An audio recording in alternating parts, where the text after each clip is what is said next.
Class 11 6.1 question number 23। 10 से कम क्रमागत विषम संख्याओं के ऐसे युग्म ज्ञात कीजिए जिनका योगफल 11 से अधिक हो। 10 से कम क्रमागत विषम संख्याएं कौन सी होती है?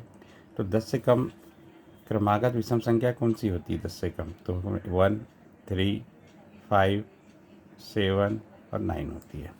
ये 10 से कम विषम प्राकार संख्या होती है। इनके बीच में गैप कितने का है? 2 का है। बस समझ में ना। तो हमको क्रमागत विषम संख्या के युग्म ज्ञात करना है। युग्म मतलब होता है एक्स और वाई का मान ज्ञात करना है। तो हम मानेंगे, माना 2 क्रमागत विषम संख्याएं क्रमशः एक्स तथा एक्स प्लस 2 है। एक्स मतलब 1 की जगह हमने एक्स लिख दिया है। इनके बीच में कितने का गैप है? 2 का है, इसीलिए हम लिख सकते हैं एक्स प्लस 2 है। ठीक है। अब एक क्रमागत विषम संख्याओं का अंतर 2 होता है। इनके बीच का अंतर हमने बता दिया 2 होता है। तो यहाँ लिखा 10 से कम, तो 10 से कम मतलब एक्स लेस देन 10 हो जाएगा। इसको क्वेश्चन नंबर 1 करेंगे। अब प्रश्नानुसार क्या बोल रहा है? जिनका योगफल 11 से अधिक है।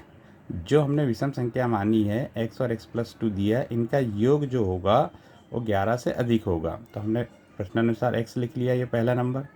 दूसरे को प्लस का चिन्ह लगाया, क्योंकि योगफल ज्ञात करना, एक्स प्लस 2 ग्रेटर देन 11 हो गया। ठीक है ना। इसके बाद हमने एक्स प्लस एक्स को जोड़ दिया तो हमारे पास कितना आ गया? 2x हो गया। उसके बाद प्लस 2 हो गया। इसके बाद ग्रेटर देन 11 हो गया। ठीक है। अब 2x ग्रेटर देन 11, 2 का पक्षांतर कर दिया, -2 हो गया। 2x ग्रेटर देन 11 में से 2 घटाया तो 9 हो गया।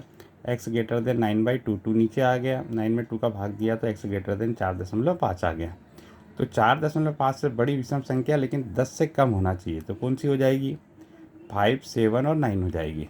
ठीक है ना, 10 से कम। और 4.5 से बड़ी होना चाहिए।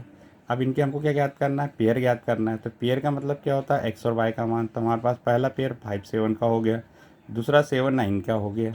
अब 5, 9 का इसलिए नहीं हो सकता क्योंकि बीच में 7 है, इसीलिए वो हो नहीं सकता। इसीलिए ये इसके पेयर होंगे। आपको पसंद आया तो इसको लाइक करें, सब्सक्राइब